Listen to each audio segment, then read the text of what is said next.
বিসমিল্লাহির রহমানির রহিম। খেয়াল করেন, শুরু হচ্ছে কিতাবুন নিকাহ, নিকাহ অধ্যায়। খেয়াল করেন, নিকাহ শব্দের বাস্তবিক অর্থ হচ্ছে আল জামু ওয়াদ-দম্মু। আল জামু ওয়াদ-দম্মু, জমু মানে জমা করা, এটা হচ্ছে বাস্তবিক অর্থ। জমু মানে জমা করা, আর দম্মু মানে মিলানো। ঠিক আছে? তো সাহেবে বিনায়া ইয়ানি হেদায় সরা উনি এই শারে সাহেবে বেনায় উনি বলছেন, এটা বিভিন্ন নাহাবিদের কোরআনে এটার বাস্তব অর্থ জমা এবং কি করা, দম অথবা মিলানো। ঠিক আছে?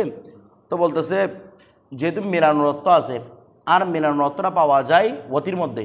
দমন মানে মিলে যাওয়া কোনো কিছু, এটা পাওয়া যায় কিসের মধ্যে? ওতির মধ্যে।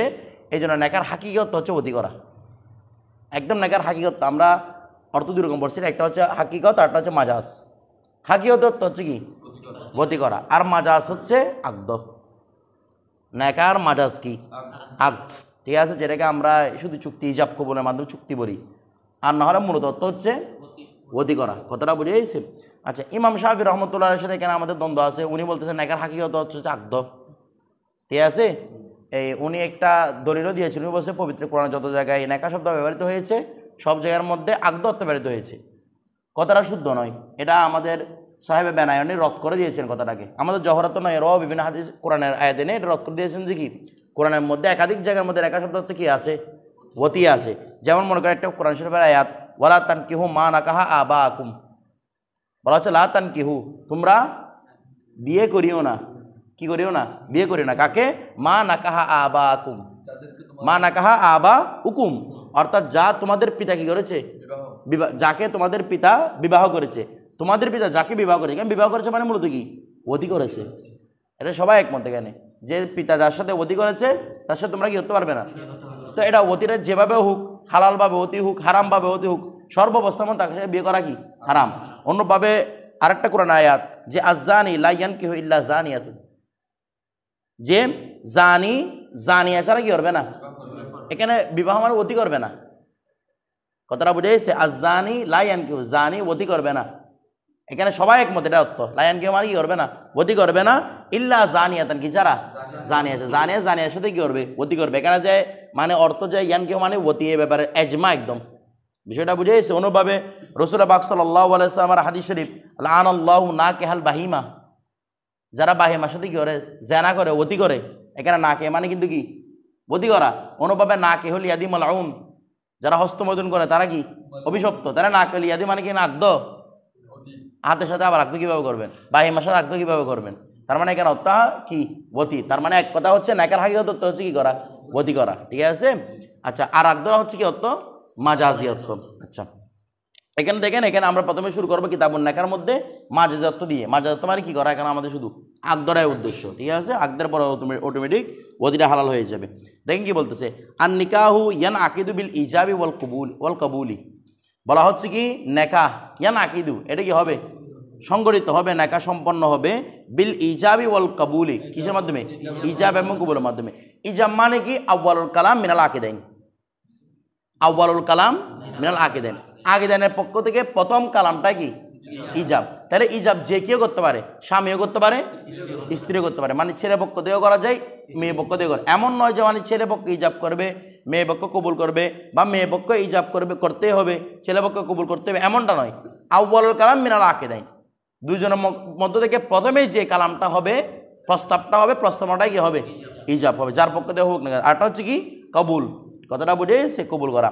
আচ্ছা, দেখেন এবার তাহলে ইজাব এবং কবুলের মাধ্যমে যেভাবে কিসের মধ্যে? বাইয়ের মধ্যে হয়েছিল। এটা বরাবর কিতাবুল বুয়ুর উপর আলোচনা, কারণ নেকার সাথে কার সম্পর্ক আছে? বাইয়ের সম্পর্ক আছে, বাই। ঠিক আছে? কারণ এটা এক ধরনের কি করা? ক্রয় বিক্রয়। নেকার মাধ্যমে স্ত্রীর মিল্কে বুদা, অর্থাৎ লজ্জাস্থানটা কিনা হয়। এটা আমরা উসুল ফিকের মধ্যে পড়েছি। নেকার মূল উদ্দেশ্য হচ্ছে স্ত্রীর লজ্জাস্থানটাকে হালাল করা। তাহলে স্ত্রীর লজ্জাস্থানটাকে কিনা হয় বিধে এটাকে কি বলা হয়? বাই। এটা একটা বাইয়ের মতো। ঠিক আছে? যেহেতু এখানে ক্রয় বিক্রয় এখানেও আছে। তো এখানে দেখেন কিতাবুল নেকাকে সমস্ত অন্যান্য, আর এখানে অনেক ধরনের কিতাব পাবেন, কিতাবুল জিহাদ, যত ধরনের ইবাদত আছে সবগুলো সামনে আলোচনা আসতেছে। ইবাদত এগুলোর উপর নেকাকে মুকদ্দম, কারণ এটা একটা সুন্নতে মুতাওয়ারেসা। এটা কি রে? সুন্নতে মুতাওয়ারেসা। এবং এটার ফজিলত বেনায়ের মধ্যে শুধু মানে নেকাহের কথা বলা হয়েছে, মানে কারা নেকা করবে। এবং কি রাসূল পাক সাল্লাল্লাহু আলাইহি ওয়াসাল্লাম যারা নেকা করে না সাধ্য থাকা সত্য তাদেরকে ইখওয়ান ও শায়াতিন বলেছেন, শয়তান তারা ভাই। কথাটা বুঝে গেছে? এভাবে রাসূল পাক সাল্লাল্লাহু আলাইহি হাদিস শরীফের মধ্যে ইরশাদ করেছেন নেকার গুরুত্ব, মানে নেকা কত বড় সুন্নত এটা। তো এটা আলোচনা মানে অন্যান্য কিতাবের এই ইবাদতের উপর নেকা কি করেছেন, মুকদ্দম করেছেন, কিন্তু কিতাবের বইয়ের পরে, কারণ এর সাথে কার সম্পর্ক আছে? বাই সমান। তো বাই যেভাবে ইজাব কবুলের মাধ্যমে হয়, এটা কিসের মাধ্যমে? ইজাব কবুলের মাধ্যমে। এখন দেখেন বিলাফজাইনে কিসের মাধ্যমে? দুই শব্দের মাধ্যমে, অর্থাৎ ইজাবের জন্য এক শব্দ, কবুলের জন্য আরেক শব্দ। একই শব্দ ইজাব কবুল দুইটা হয় না, ইজাবের জন্য এক শব্দ, কবুলের জন্য আরেক শব্দ। এখানে বিলাফজাইনে বলেছে, কি বলেছে রে? বিলাফজাইনে। লফজুন শব্দ মানে কি রে? যেটা মুখ দিয়ে নির্গত হয় না, তার মানে এখানে মুখ দিয়ে নির্গত হওয়া সত্য। কি শর্ত রে? মানে আপনাদের সক্ষমতা আছে, আপনি লিখে দিচ্ছেন, আমিও এই একটা মেয়েকে লিখে দিচ্ছেন তোমাকে আমি বিয়ে করতে চাই, মেয়েটা লিখে দিলে কোনো আওয়াজ করলো না, আমি ঠিক আছে বিয়েতে রাজি, এটা বিয়ে হবে না। কারণ এদের কি আছে? সাধ্য, মুখের কথা বলা কি আছে? সাধ্য আছে। বলছি বিলাফজাইনে, লফজ মুখের থেকে আওয়াজটা বের হতে হবে, ঠিক আছে? ইমাম শাফি রহমতুল্লাহ, ইমাম মালিক, ইমাম মাহমুদ বিন হাম্বল রহমতুল্লাহ আলাইহি এখান থেকে ওরা ইস্তেদলাল করেছেন, বিষয় বুঝেছে, বেনায়াওয়ালা এটা উল্লেখ করতেছেন যে বিলাফজাইনে কি লাগবে রে? দুইটা লফজ। তাহলে দুইটা লফজের মাধ্যমে, একটা লফজের মাধ্যমে ইজাব হবে আর একটা লফজের মাধ্যমে কবুল হবে। এখন বলা হচ্ছে আমাদের জওহরাতন একটা নুকতার কথা তুলে ধরতেছেন, উনি বলতেছেন একটা শব্দের মাধ্যমে হয়ে যায়। বলে কেমনে? মনে করেন আপনার চাচাতো বোনের বলি হচ্ছে আপনি, আপনার চাচাতো বোনের বলি মানে আপনি বর, আমি বর, আমি বর, আবার ওর ওকিলও আমি। ওকিল মানে একজন আনে না, মানে ওর থেকে এজাজত নিয়ে একজন আসে না, ওকিল। ওকিল ওর বড় আমি, ওর ওকিলও আমি, বুঝেন নাই? ওর বর থেকে আমি গিয়ে হয়েছি তোমাকে আমি বিয়ে করতে যাচ্ছি, তুমি রাজি কিনা? তো এখান থেকে আপনাকে ওকিল বানালো, বলে আমাকে বিয়ে, অথবা এরকম বললো যে আমাকে বিয়ে করানোর জন্য আপনাকে আমি উকিল বানালাম, আবার বড় আপনি, তাহলে ওকিলও আপনি, বড় আপনি। কথাটা বুঝেন? এমনি যখন বড় যখন ইজাব কবুল করে বা বড় যখন ইজাব দেয়, কবুল করে কে? ওকিলে। এখন ওকিলও আপনি, বড় আপনি। ওই অবস্থার মধ্যে যদি বলেন দে তাজা ওয়াস্তুকে বা তাজা ওয়াস্ত ফুলানাতান বেহাজা, মানে এত দেড়হামের বিনিময়ে, এত মোহরের বিনিময়ে আমি তোমাকে কি করলাম? আমি অমুক মহিলাকে বিয়ে করলাম, বিয়ে হয়ে গেছে, তখন আর কবুল লাগবে না। এক শব্দ তখন কি হয়ে গেছে? বিয়ে হয়ে গেছে, কারণ ওকিলও আপনি, বড় আপনি। তো আপনি কবুল কোথায় করবেন? আপনার ওই কথার মাধ্যমে ইজাবও পাওয়া যাবে, কবুলও পাওয়া যাবে। বিষয়টা বুঝে গেছে না? বুঝেন নাই? কথাটা বুঝতেছেন? এখন দেখেন, অবশ্যই বানানো যাবে। বর নিজে উকিল হয়ে গেছে, ওর পক্ষ থেকে এসে উকিল হয়ে গেছে রে, কথাটা বুঝে? যেমন আপনার চাচাতো বোনের উকিল আপনি নিজে হয়ে গেছেন। তারপর দেখেন, অথবা মনে করেন আপনার কাছে দুইটা নাবালেগ বাচ্চা, একটা পুরুষ, একটা ছেলে, একটা মেয়ে, তাহলে নাবালেগ বাচ্চার জন্য ওলির কি লাগে রে? অনুমতি লাগে। তাহলে এখন নাবালেগ বাচ্চা এবং ছেলে এবং মেয়ে দুইটারও বলে হচ্ছে কি আপনি, তো ওদের এক শব্দের মাধ্যমে বিয়ে দিলে হয়ে যাবে, কারণ দুজনেরও বলিকে আপনি নিজেই, এক শব্দের মাধ্যমে দুজনটা কি হয়ে যাবে? বিয়ে হয়ে যাবে। কথাটা বুঝে গেছে? হ্যাঁ হ্যাঁ, যেটাই বলবেন সেটাই ইজাব, সেটাই কবুল। একটা শব্দের মাধ্যমে বিয়েটা বলতে হবে, যেটাই বলবেন সেটার মাধ্যমে ইজাব, সেটাই কবুল। এরপর দেখেন, আচ্ছা বিলফজানে ইউআব্বারু বিহিমা, ইউআব্বারু বিহিমা আই ইউবাইয়ানু বিহিমা, উভয়কে প্রকাশ করা হবে আনিল মাজি, উভয়টাকে প্রকাশ করা হবে। ইউআব্বারু বিহিমা, উভয়টাকে প্রকাশ করা হবে আনিল মাজি, কি শব্দ দ্বারা? অর্থাৎ বিবাহ শুদ্ধ হবে কি শব্দ দ্বারা? মাজি দ্বারা। অর্থাৎ মাজি শব্দ বলতে হবে আমি বিয়ে করলাম, আমি কবুল করলাম, এরকম মাজি বলতে হবে। অথবা আউ ইউআব্বারু বিআহাদিহিমা, অথবা তাদের যে কোনো একটিকে করা মিনাল আনিল মাজি ওয়াল আখরু আনিল মুস্তাকবেল, মানে মাজিটা লাগবে, একটা মাজি আরটা কি রে? মুস্তাকবেল। এখানে মুস্তাকবেল মানে মুজারা মুস্তাকবেল নয়, মুস্তাকবেল মানে আমর, মুস্তাকবেল মানে কি? আমর, সিরিফ ও সিরিফ আমর উদ্দেশ্য, মনে থাকবে। এখানে মুস্তাকবেল মানে কি উদ্দেশ্য? আমর উদ্দেশ্য। আমরা এটা আগে বলেছিলাম কিতাবুল বুইর সময় যে নেকা মুস্তাকবেলের মাধ্যমে কি হয়? সম্পন্ন হয়। মুস্তাকবেল মানে এখানে কি উদ্দেশ্য? শুধু আমর উদ্দেশ্য। যেমন উদাহরণ দিচ্ছে, মিসলু আন ইয়াকুলা, যেমন তার বলার মতো। কিরকম? জাউবিজনি, দেখছেন আমর, জাউবিজনি, এটা ইজাব, প্রথম শব্দ। জাউবিজনি, তুমি আমাকে বিয়ে করো। তো বলা যায় ফায়াকুলু, অতঃপর সে বলল জাউবিজনি, তুমি আমাকে বিয়ে করো। তো ও কি বললো? ফায়াকুল, অতঃপর আর পক্ষ বললো জাউওয়াজতুকা, আমি তোমাকে কি করলাম রে? বিয়ে করলাম। কথাটা বুঝেন নাই? আমি তোমাকে বিয়ে করলাম, তাহলে একটা মাদি বলছে না? কোনটা? জাউওয়াজতুকা। প্রথমে কি বলছে? জাউবিজনি, তারপর ও কি বলতেছে?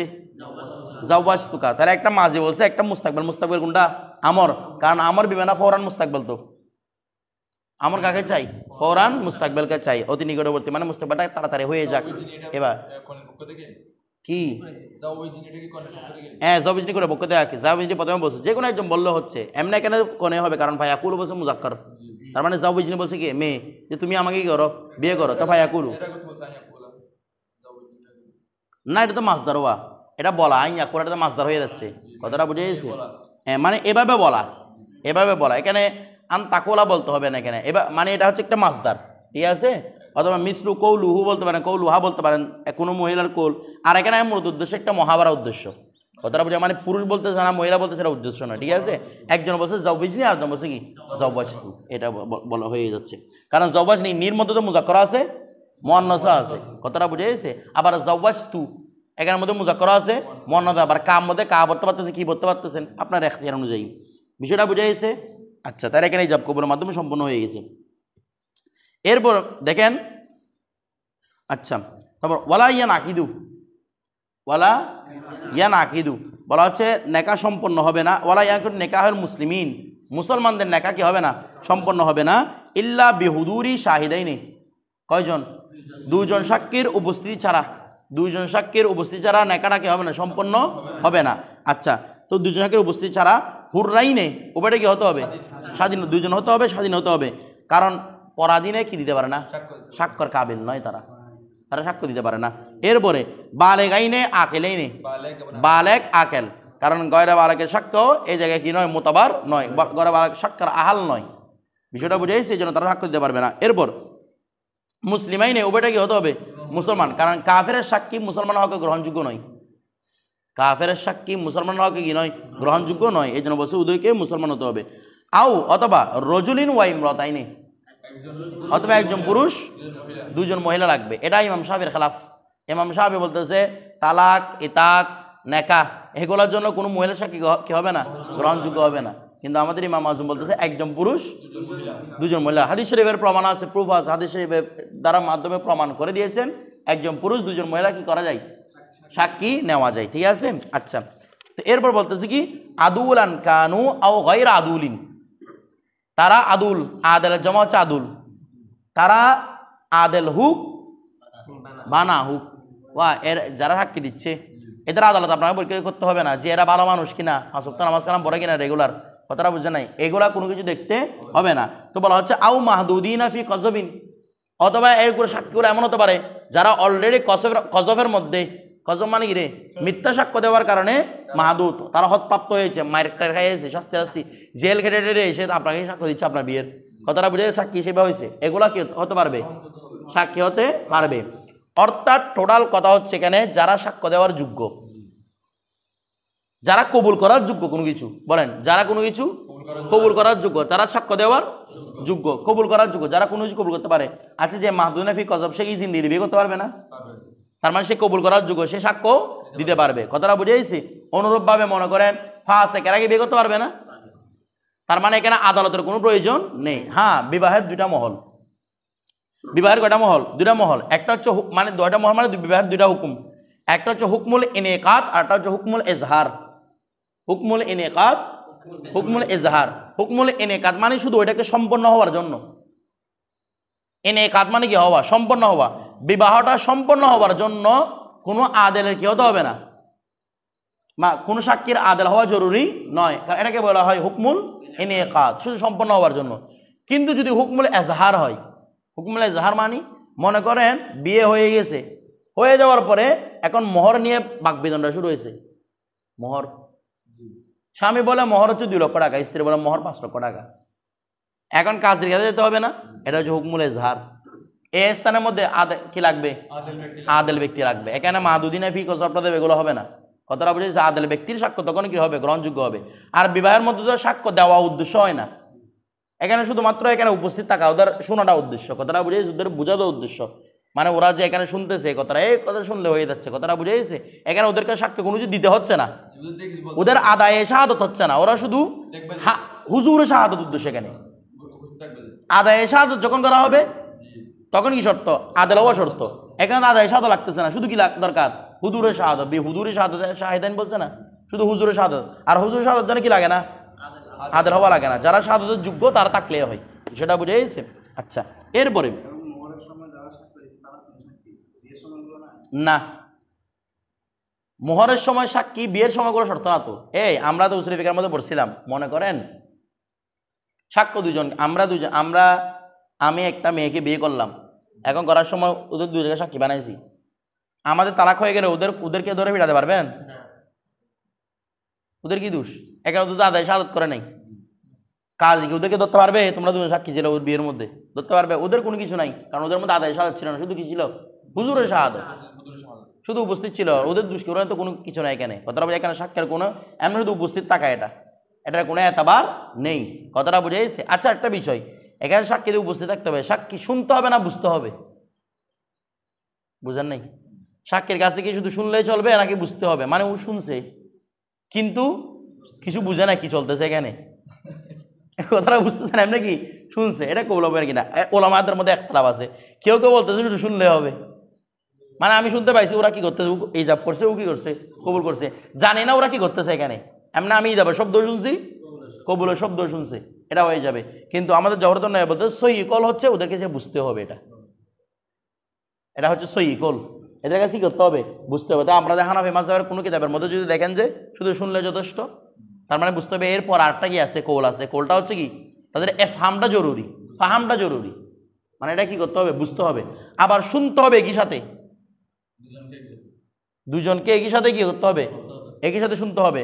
অর্থাৎ মনে করেন প্রথমে দুজন ছিল, আমরা ইজাব কবুল করে ফেলছি, মনে করেন এদিকে মামুন আর জাওয়াত ওরা সাক্ষী ছিল, আমরা ইজাব কবুল করে ফেলছি। প্রথমে জাওয়াত শুনছে না, ও শুনে নাই, পরবর্তী গেছে গিয়ে বলতে কি হয়েছে, আমি কিছু তো শুনি না এগুলা। তারপর আমি বলছি আমরা ইজাব কবুল করছি আর কি, দেখো আবার করতেছি, তখন আর জাওয়াত চলে গেছে ওর বাড়িতে, বলতে দেখো আমি ইজাব করতেছি, ও কবুল করতে, তাহলে আবার শুনছে না এটা এসে, তখন ও ছিল না, ওই অবস্থার মধ্যে সাক্ষী কবুল হবে না। দুইজন সাক্ষী একই সাথে শুনতে হবে, এটা হচ্ছে শর্ত, শুনতে হবে। এদিকে জিজ্ঞেস করতে হয় এই জন্য, মানে কি আপনারা শুনছেন কি না, কথাটা বুঝেন নাই? হ্যাঁ, এজাজত নেওয়ার সময় সাক্ষী দরকার নাই। যখন এজাজত নেওয়া হয়, একটা যে এজাজত নেওয়া, একটা হচ্ছে কি আকদ করা। যখন আকদ করা হবে তখন স্বাক্ষরের প্রয়োজন আছে, কিন্তু এজাজত নেওয়ার সময়, এজাজত মানে বুঝছেন, আমাদের সমাজের মধ্যে একটা জোড়া বলে না, জোড়া মানে হচ্ছে এজাজত নেওয়া মূলত। আমার কথাটা বুঝতেছেন? মানে তোমরা বিবাহর সম্মতি আছে কিনা তোমাদের, এটা হচ্ছে কি নেওয়া, এজাজত। এটা আমাদের বাসায় কি বলা হয়? জোড়া হওয়া। জোড়া মানে এজাজত নিয়েছে, এখানে কোনো সাক্ষীর দরকার নেই। সাক্ষীর দরকার কখন? যখন ওকিলে গিয়ে ওই মহিলাদের বিবাহ তো মসজিদে হচ্ছে, তাহলে মহিলাদের সাক্ষ্য যে নিতে গেছে, প্রথমে যে ওকিল হিসেবে গেছে, মানে আমি ওই থেকে এজাজত মানে কি আনবো, আকদ ইজাবটা আনবো। মহিলা থেকে সাধারণত ইজাব আনা হয়, মহিলা থেকে যে এজাবটা আনবো, যে ইজাব আনবে সেখানে কি লাগবে? সাক্ষীর উপস্থিতি লাগবে। ওই সাক্ষীগুলো আবার এখানে থাকতে হবে স্বামীর সামনে। মহিলার সাক্ষ্য যে নিয়েছে ওরা এখানে থাকতে হবে, ওইদিকে দুইজন এইদিকে দুইজন, এরকম হবে না। একটু আগে বললাম না, ইজাব কবুল দুটাই কি শুনতে হবে? ওই সাক্ষীগুলাকে শুনতে হবে। তাহলে ওদের ইজাব শুনছে, এদিকে এসে কি শুনতে হবে? কবুল শুনতে হবে, সাক্ষ্য থাকতে হবে। এই জন্য তো জিজ্ঞেস করা হয়, যে যিনি বিয়ে পড়ায় তিনি জিজ্ঞেস করে না যে ওকিলকে, বাস আপনি এটা বলছেন, কে শুনছে? অমুক অমুক শুনছে। কথাটা বুঝে নেওয়া হয়, এখন জানা না দেয় নেওয়া যায়, বাস্তবে নেওয়া হয়। তো যারা বালা মহাকে গানে মাকদবাল তারা নেয়, তো শুনছে কে? কথাটা বুঝে, মানে ওরা উজু এটা বলছে আপনার এটা শুনছে, ওরা বলছে আমি শুনছি, তখনই করা হবে।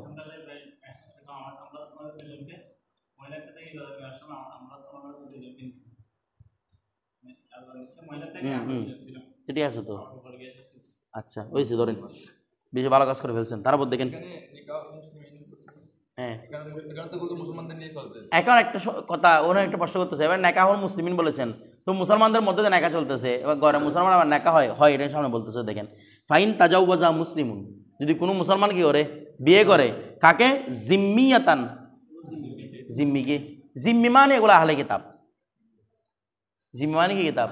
আহলে কিতাব, অর্থাৎ যারা আহলে কিতাবের অনুসারী, কথাটা বুঝতেছেন? বা আহলে কিতাব, এখন বর্তমানে আহলে কিতাব বলো না, এক সময় আহলে কিতাব, ঠিক আছে? আহলে কিতাব মানে ওরা যারা আহলে কিতাব, মানে তাদের দিনকে ফলো করতো, তবে রাসূল পাক সাল্লাল্লাহু আলাইহি ওয়াসাল্লামকে অস্বীকার করতো না। কারণ আহলে কিতাবের মধ্যে, ওই কিতাবগুলোর মধ্যে আল্লাহ রাসূল সম্পর্কে সংবাদ আছে, তো অস্বীকার করার কোনো সুযোগ নাই। তো ওই আহলে কিতাব যারা তাদের আহলে কিতাব মানতো, কিন্তু কি রাসূল পাক সাল্লাল্লাহু আলাইহি ওয়াসাল্লামকে অস্বীকার করতো না, কথা, কিন্তু ওদের হুকুমগুলাই মানতো, কিন্তু রাসূল পাক সাল্লাল্লাহু আলাইহি ওয়াসাল্লাম অস্বীকার করতো না। এদেরকে আমরা কাফের বলি না, কথাটা বুঝতেছেন? এখন এগুলো কি, এখন এগুলো কাফের হয়ে গেছে। এখন কোথায় আলে কিতাব উল্টা পাল্টা হয়ে গেছে এগুলো, কথাটা বুঝতেছেন? এখন তো এগুলোর আর অস্তিত্ব নাই। কারণ এখন অস্তিত্ব থাকলে যদি রাসূল পাক সাল্লাল্লাহু আলাইহি ওয়াসাল্লাম নামে সরাসরি অস্তিত্ব থাকে, তাহলে এরা এনকার করার সুযোগ আছে না? এরা বিভিন্ন এগুলো তাহবিল টাবিল করে উল্টাপাল্টা করে ফেলছে। বিষয়টা বুঝে গেছে? এখন না, এগুলো এক সময় যখন ছিল। কোনো মুসলমান যদি জিম্মিকে বিয়ে করে কিভাবে? বিশাহাদতি জিম্মিয়াইনে, দুই জিম্মির শাহাদতে, তখন বলতেছে যা যা, এটা কি হবে রে? জায়েজ হবে। আমরা বলছিলাম কাফের সাক্ষ্য মুসলমানদের জন্য, এখানে তো মুসলমান না, এখানে কে আছে? আলে কিতাব আছে, জিম্মি আছে। বলছে যা যা ইনদা আবি হানিফা ওয়া আবি ইউসুফ রাহিমাহুমুল্লাহ, অর্থাৎ ওনাদের মধ্যে কি জায়েজ আছে? জিম্মির সাক্ষ্য জায়েজ আছে। কথাটা বুঝে? হ্যাঁ, জিম্মিকে বিয়ে করলে কি আছে? জায়েজ আছে। কথাটা বুঝে গেছে? আচ্ছা, ওয়াকালা মুহাম্মদ রহমতুল্লাহ আলাইহি, এই ইমাম মুহাম্মদ রহমতুল্লাহ আলাইহি বলছেন, কি বলতেছেন? কই গেল? হ্যাঁ, লা ইয়াজুজু ইল্লা আন ইউশহিদা শাহিদাইনি মুসলিমাইনি, এই বিয়েটা হবে না যতক্ষণ না কে সাক্ষ্য দেয়? দুজন মুসলমান সাক্ষ্য দেয়। ফতোয়া হচ্ছে কাদের উপর? শাইখাইনের উপর। ফতোয়া কার উপর? শাইখাইনের উপর। উনি ওনার মাসলাটা উপস্থাপন করেছেন। হ্যাঁ, এটা বলতেছে না ওদের জিম্মিটা সাক্ষ্য গ্রহণযোগ্য হবে কোথায়? এটা হচ্ছে ফি হুকমিল ইনিকাত, বিয়েটা শুধু সম্পন্ন হওয়ার জন্য। লা ফি হুকমিল এজহার, এজহারের মধ্যে, অর্থাৎ যেখানে এজহার করা হয়, অর্থাৎ মোহরের মধ্যে কাজীর কাছে গেছে, হাকিমের কাছে গেছে, ওই অবস্থার মধ্যে কোনো জিম্মির সাক্ষ্য কবুল হবে না। কারণ এখানে আদায় শাহাদত উদ্দেশ্য না, এখানে হচ্ছে শুধু হুজুরের শাহাদত। এই জন্য এই শাইখান কি বলতেছে, যদি কোনো কেউ জিম্মিকে বিয়ে করে তখন কি হুজুরের শাহাদতের জন্য দুজন জিম্মি কি হবে? যথেষ্ট হবে। হ্যাঁ, আপনি মুসলমানকে বিয়ে করতেছেন, ওই অবস্থার মধ্যে কোনো জিম্মি কাফের মুশরিকই বানানো যাবে না, সাক্ষী বানানো যাবে না, এটা মাথায় রাখতে হবে। এরপরে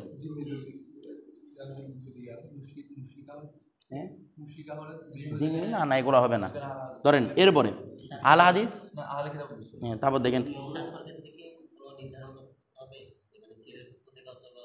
না, সাক্ষীর পক্ষ থেকে একটা সুন্দর একটা প্রশ্ন করছে, এটা আমাদের এখানে সমাজের মধ্যে একটা ভুল জিনিস প্রচলন আছে। সাক্ষীর ক্ষেত্রে কোন ছেলে পক্ষ মেয়ে পক্ষে নির্ধারণ করতে হয় কিনা? হয় না। যে কোনো কেউ দুইজন সাক্ষী হলে চলতেছে, এগুলো আপনি না চিনলেও হবে। দুজনকে আমরা বাড়া করা, মুসলমান হলে হয়েছে, রাস্তা দিয়ে দুটাকে দেখছেন, ওদেরকে বসা দিয়েছেন, হয়ে যাবে এগুলা। আমার কথাটা বুঝতেছেন? মানে এখানে চিন্তা হবে না, ওদেরকে দুইজন থাকলেই যথেষ্ট। বিষয়টা বুঝে গেছে? আচ্ছা, আমাদের বাংলাদেশে আইন হয়তো ওই কামের নামার মধ্যে 5 জন সাক্ষী লাগে। কয়জন? 5 জনে সাইন করতে হবে। ইসলামী মানে বিয়ে পড়ানো হয় 2 জন দিয়ে, সাইন করতে হয় কয়জনকে? 5 জনকে। কথাটা বুঝে? 5 জন, 4 জন না 5 জন? 5 জনে করে। হ্যাঁ, ওমা বিয়ে পড়ানোর সময় উল্লেখ করা হয় না বিয়ে মোহর কত? এটা ইজাব কবুল কোথায় ছিল না? না, যারা সাক্ষী দিবে তারা তো থাকতে হবে এখানে। আপনি তো এখানে শুধু 2 জনকে নিয়ে পড়ান নাই, অন্যদেরকে রাখবে।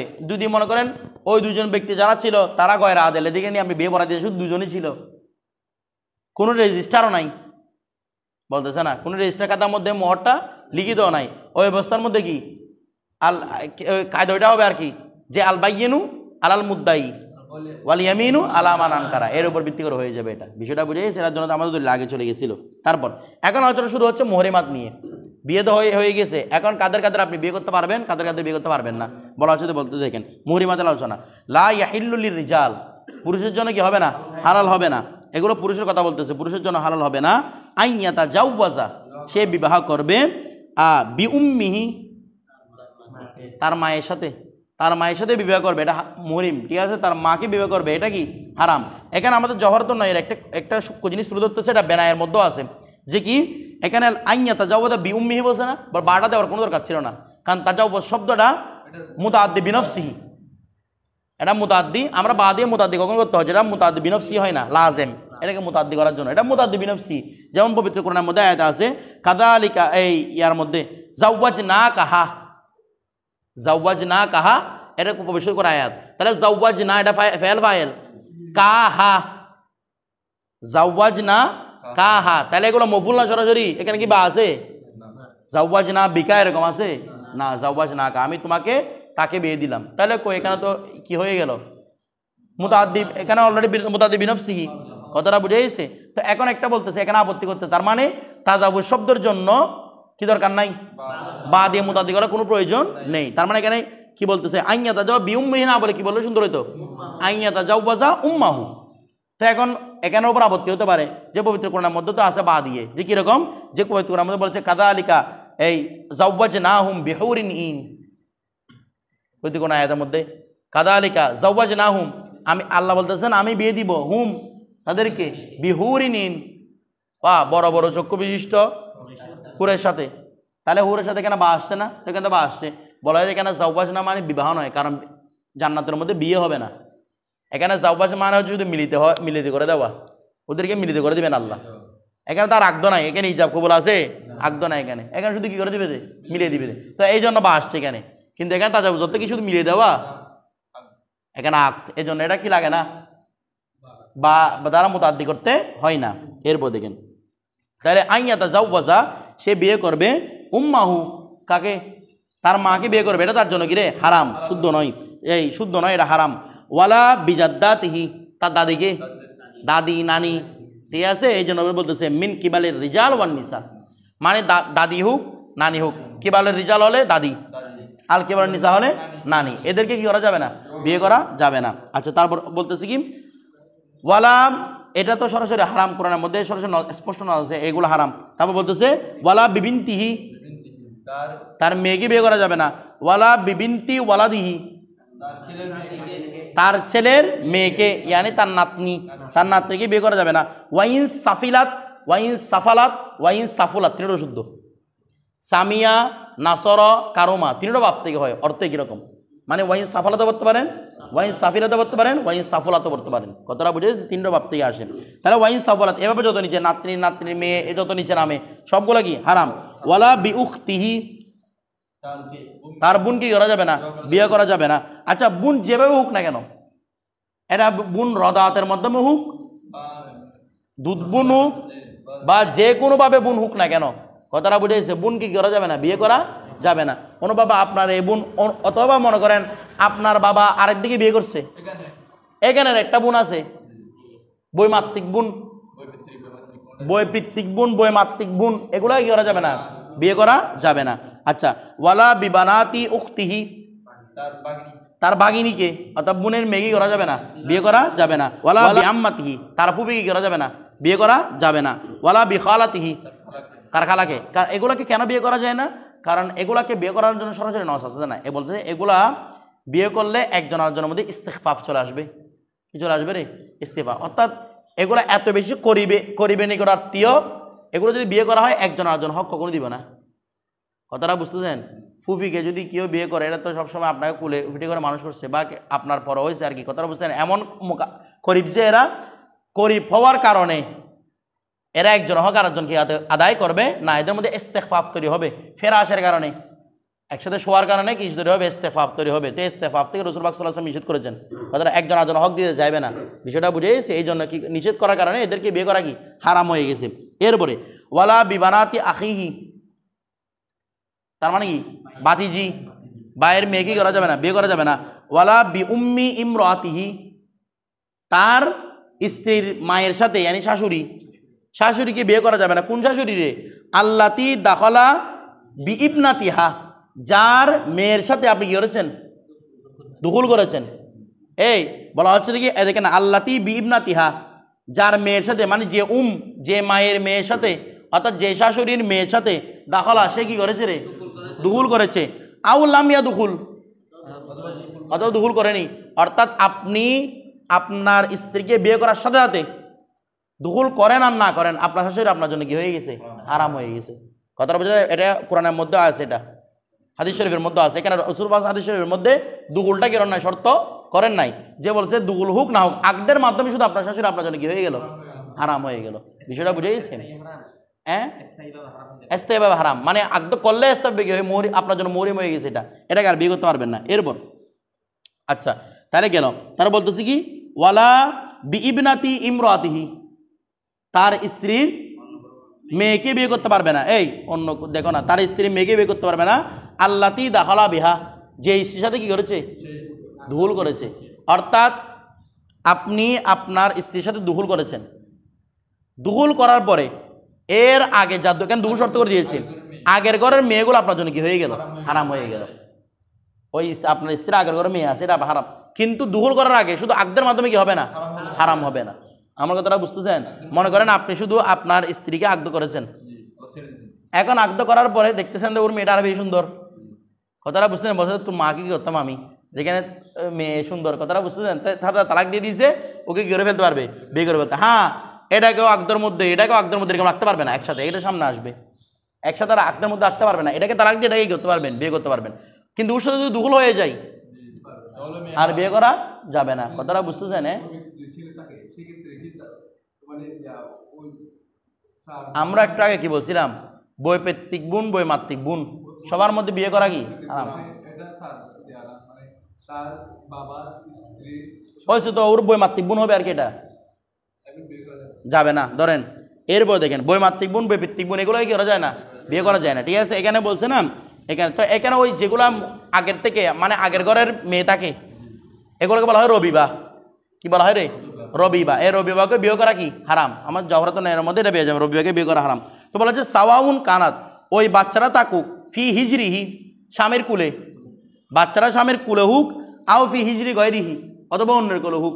বাচ্চারা যার কুলে থাকবে থাকুক, যার কুলে মানে অর্থাৎ এটা আমার নিজের বাচ্চা মেয়ে হুক, বা আমার মেয়ে অন্য কারো কুলে দিয়ে দিয়েছি, অন্য কাউকে দত্তক দিয়েছি, যেভাবে হোক, কথাটা বোঝে না। বাচ্চারা যার কুলে থাকুক না কেন, এগুলো কোনো এতবার নেই, সর্বাবস্থা বাচ্চারা কি হয়ে যাবে, মানে আগের আমার স্ত্রীর সাথে যখন আমি মিলন করে ফেলছি, তার আগের ঘরের সমস্ত মেয়ে আমার জন্য কি হয়ে গেল, আরাম হয়ে গেল। এরপরে ওয়ালা বিমরাতি আবিহি, এই তার পিতার স্ত্রীর সাথে, তার পিতার যত স্ত্রী আছে, স্ত্রীটা একটু আগে বলেছিলাম, স্ত্রীটা হালাল বাবু হোক হারাম বাবু, যার সাথে আপনার বাবা একবার অতি করে ফেলছে, শুধু অতি নয়।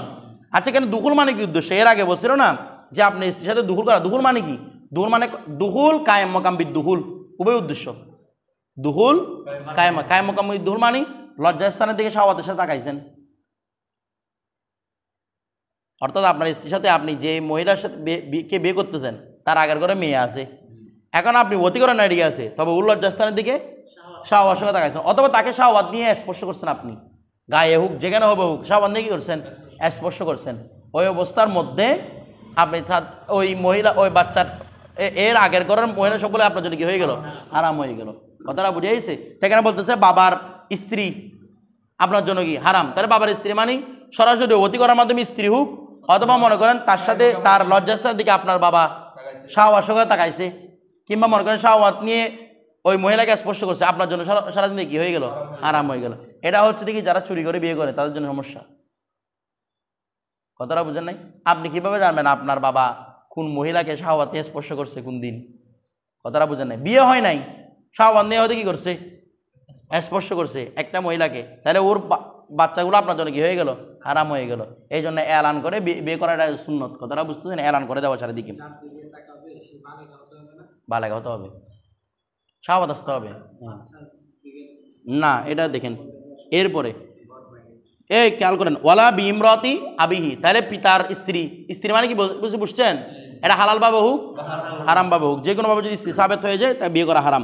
তারপর ওয়ালা আজদাদিহি, তার দাদি, কে রে দাদি মানে বুঝতেছেন? ওয়ালা বি আজদাদিহি বলতেছে যে অর্থাৎ বাবার দাদি, এখানে বলছে না বিমরতি আবিহি, তাহলে এটা হবে ওয়ালা আজদাদিহি, বাবার দাদির সাথে, বাবার দাদির সাথে বিয়ে করা কি হারাম। কথাটা বুঝেছে? মানে এগুলো উপরস্থ কারোর সাথে আপনি করতে পারবেন না। তারপর ওয়ালা বিমরতি ইবনি, এই সন্তানের স্ত্রীর সাথে, সন্তানের স্ত্রীর সাথে অর্থাৎ নিজের ছেলের বউয়ের সাথে কি করতে পারবেন না, বিয়ে করতে পারবেন না। তারপর বলছে ওয়ালা বি উম্মিহি মিনার রদাতি, আর আপনার দুধমা, দুধমার সাথে বিয়ে করা কি হারাম। রদাত কতদিনে সাবেত হয়? দেখেন দুধ পান করা তো হয় 2 বছর, ছেলে হু মেয়ে কয় বছর, হাওলাই না কামেলাইন, 2 বছর দুধ পান করাতে হবে, এরপরে কোনো এতবার নাই। কিন্তু হুরমত রদাত 2.5 বছর পর্যন্ত সাবেত হবে, এটা মাথায় রাখবেন। দুধ পান করাতে হয় 2 বছর, কথাটা বুঝে গেছে? দুধ পান করাতে হয় কয় বছর? 2 বছর পরে দুধ পান করা অনেকে মাকরু বলেছেন। কথাটা বুঝে? দুধ পান করা কয় বছর? অনেকে বলে ছেলের জন্য 2.5 বছর, মেয়ের জন্য 2 বছর, এগুলো ফালতু কথা। কথাটা বুঝতেছেন? দুধ পান করাবে কয় বছর? ছেলে হোক মেয়ে হোক কয় বছর? 2 বছর। হ্যাঁ, 2.5 বছর পর্যন্ত হুরমত রদাত সাবেত হবে।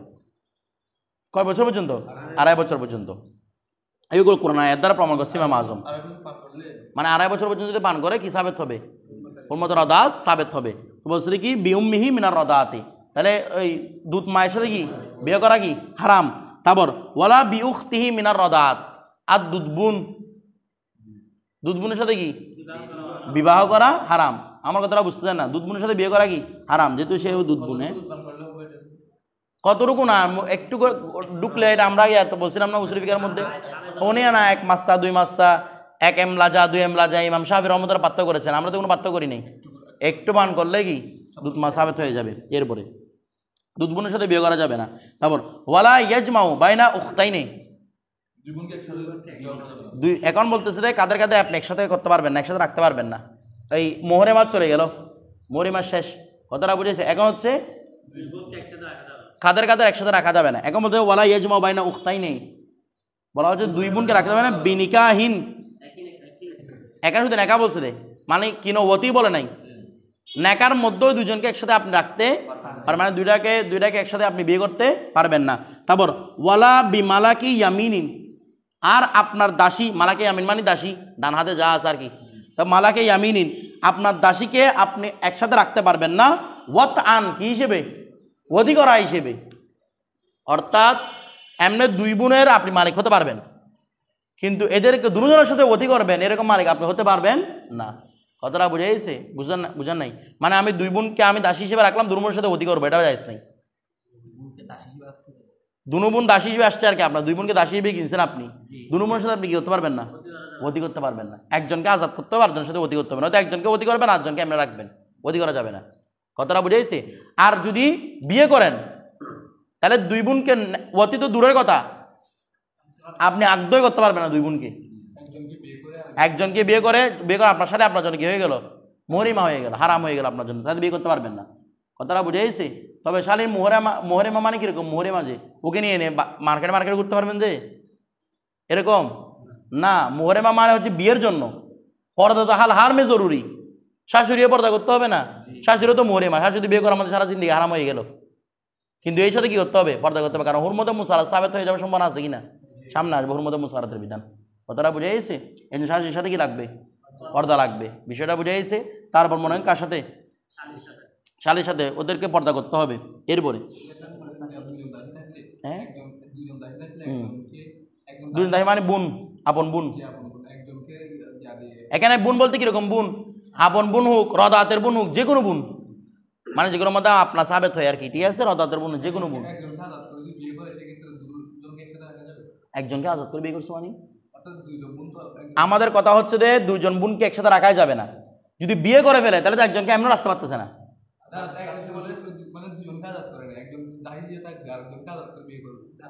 বলছি তো যখন বিয়ে করে ফেলছে আরেকজনকে রাখতে পারবে না, বিয়ে করলে আরেকজনকে রাখতে পারবে না, শুধু বিয়ের মাধ্যমে যথেষ্ট। আর যদি দুইয়ের মধ্যে দুজন আমি দাসী হিসেবে রাখছি, তাহলে এদেরকে দুজনের সাথে অতি করার জন্য কি রাখতে পারবেন না, একসাথে রাখতে পারবেন না। এরপর হাদিস শরীফে সরাসরি নিষেধাজ্ঞা আছে এগুলোর ব্যাপারে। তারপর ওয়ালা ইয়াজমাউ বাইনাল মারআতি, এটা শেষ করে দিয়ে না কথাটা, ওইটা কাদের সাথে রাখা যাবে না শেষ করে দিই। ওয়ালা ইয়াজমাউ বাইনাল মারআতি ওয়া আম্মাতিহা, এই বলা হচ্ছে কি মহিলা কোনো মেয়েকে একসাথে রাখতে পারবেন না। ওয়া আম্মাতিহা কার সাথে, ওয়া আম্মা তাহা বলেন, এটা মফুলে মা, ওয়া আম্মা তাহা মানে তার ফুপির সাথে, কোনো মহিলাকে তার ফুপির সাথে একসাথে রাখা যাবে না। আও খালা তাহা, অথবা তার খালার সাথে, তার খালার সাথে তাকে রাখা যাবে না, তার কি ফুপির সাথে তাকে রাখা যাবে না। হাদিসের মধ্যে নিষেধাজ্ঞা আছে এগুলা, মানে কোনো মহিলাকে তার সাথে এবং তার খালার সাথে একসাথে রাখতে পারবেন, মানে এদেরকে একসাথে বিয়ে করতে পারবেন না। মানে আপনি আপনার স্ত্রীকে বিয়ে করতেছেন, ওর খালাকে বিয়ে করতেছেন, ওর খালা তো আপনার জন্য আর হারাম ছিল না, কিন্তু ওর কারণে কি হয়ে গেছে হারাম হয়ে, ও যতদিন থাকবে ততদিন বিয়ে করতে পারবেন না। বিষয়টা বুঝে গেছে? আচ্ছা, তারপর দেখেন ওয়ালা ইবনাতা উখ, তারপর বলতেছে কি ওয়ালা ইবনাতা উখতিহা, এবং কাকে রাখতে পারবেন না তার সাথে, তার বোনের মেয়েকে, অর্থাৎ আপনি আপনার স্ত্রীকে এবং আপনার স্ত্রী বাগিনীকে একসাথে রাখতে পারবেন না। তারপর ওয়ালা ইবনাতি আখিহা, তার বাতিজিকে, আপনি আপনার স্ত্রী এবং আপনার স্ত্রী বাতিজিকে একসাথে বিয়ে করতে পারবেন না। এরপর দেখেন ওয়ালা ইয়াজমাউ বাইনা, এখন বলতেছে একটা উসুল বলতেছে, কাদের কাদের রাখতে পারবেন না তো বলে দিছে, এখন বলতেছে কি উসুল, মানে এই উসুল অনুযায়ী আপনি সবগুলোর উপর আমল করতে পারবেন, এতগুলো বলবো না। উসুল কি বলতেছে, ওয়ালা ইয়াজমাউ বাইনা ইমরাতাইনি, আপনি এমন দুই মহিলাকে একসাথে রাখতে পারবেন না, লাউ কানাত কুল্লু ওয়াহিদাতিন মিনহুমা রাজুলান, যদি তাদের একজনকে পুরুষ হিসাব করেন, এমন দুজনকে একসাথে রাখতে পারবেন না, দুজন মহিলাকে। যদি তাদের একজনকে পুরুষ হিসাব করেন, লাম ইয়াজুস লাহু, ওই পুরুষের জন্য জায়েজ হবে না। লাহু মানে ওই পুরুষ, রজুলান, ওই পুরুষের জন্য জায়েজ হবে না আইয়া তাজাওয়াজা বিল উখরা, অন্যের সাথে কি করবে? অর্থাৎ মনে করেন আপনার স্ত্রী খালা, আপনার স্ত্রীকে আপনি পুরুষ মনে করলে, তাহলে আপনার স্ত্রী যদি পুরুষ হইতো তাহলে তার খালাকে বিয়ে করতে পারতো? তাহলে এমন দুজন মহিলাকে আপনি একসাথে রাখতে পারবেন না। তাদের একজনকে যদি পুরুষ হিসাব করেন, ওই পুরুষ আর একজনকে বিয়ে করতে পারবে না, ওই মহিলাকে বিয়ে করতে পারবে না। এরকম দুজন মহিলা আমাদের কি শুদ্ধ নয়? বিবাহ শুদ্ধ নয়। মানে আপনি দুজনকে বিয়ে করতে যাচ্ছেন তো হিসাব করবেন, একজনকে যদি পুরুষ ধরি তাহলে অমুককে বিয়ে করা হারাম কিনা, তার জন্য অমুককে বিয়ে করা হারাম কিনা? আপনার নয়, যাকে পুরুষ হিসেব করতেন তার জন্য অন্য মহিলাকে বিয়ে করা হারাম কিনা? যদি হারাম হয় তাদের একসাথে করতে পারবেন না। এটা হচ্ছে মূল দাবেদা, মূল কায়দা, মূল উসুল। বিষয়টা বুঝে গেছে? আচ্ছা, এখানে একটা কথা বলে শেষ করে দিই, সেটা হচ্ছে কি, এই যে এখানে বলছে না যে কি এই বাবার বিবাহ করলে, বাবা যদি বিবাহ করে, কথাটা বুঝতেছেন? তাইলে তার কি, বাবা যদি বিবাহ করে, ওই বিবাহের মাধ্যমে, বলেন না, ওই বিবাহের মাধ্যমে সারা জিন্দেগি আপনার জন্য কি হয়ে গেল? হারাম হয়ে গেল। অনুভাবে একটা মহিলাকে আপনি বিয়ে করছেন, বিয়ে করা মাত্র তার মা আপনার জন্য হারাম হয়ে গেছে না? বদি করতে হবে না, তার মা আপনার জন্য কি হয়ে গেছে? হারাম হয়ে গেছে, বিয়ে করা মাত্র। এখন বলতে বিয়ে বলতে কোন বিয়ে? এটা হচ্ছে নাকায়ে সহিহা। নাকায়ে ফাসেদা হলে হবে না, সামনে নাকায়ে ফাসেদের বিধান আসবে, সাক্ষী ছাড়া বিয়ে করা। নাকায়ে একটা হচ্ছে নাকায়ে বাতেলা, আরটা হচ্ছে নাকায়ে ফাসেদা। নাকায়ে ফাসেদ, নাকায়ে বাতেল, বেশ কম আছে। যদি নেকাটা নেকায়ে ফাসেদ হয়, তখন এখানে অতি লাগবে শাশুড়ি হারাম হওয়ার জন্য, বুঝলেন নাই? আপনি একটা মহিলাকে বিয়ে করছেন, নেকাটা কি? নেকায়ে ফাসেদ, তখন তার শাশুড়ি হারাম হওয়ার জন্য আপনার কাছে অতি লাগবে, অথবা কায়েম মাকাম বিল অতি লাগবে। আর যদি নেকাটা সহিয়া হয়, নেকাটা নেকায়ে সহি হয়, তাইলে মানে আপনার শাশুড়ি আপনার জন্য হারাম হওয়ার জন্য কি লাগবে না? অতি লাগবে না। এটা মাথা রাখবে না। এতটুকু কালকে আমরা কাদের কাদের একসাথে রাখা যাবে সেই বিষয়ে আলোচনা করব।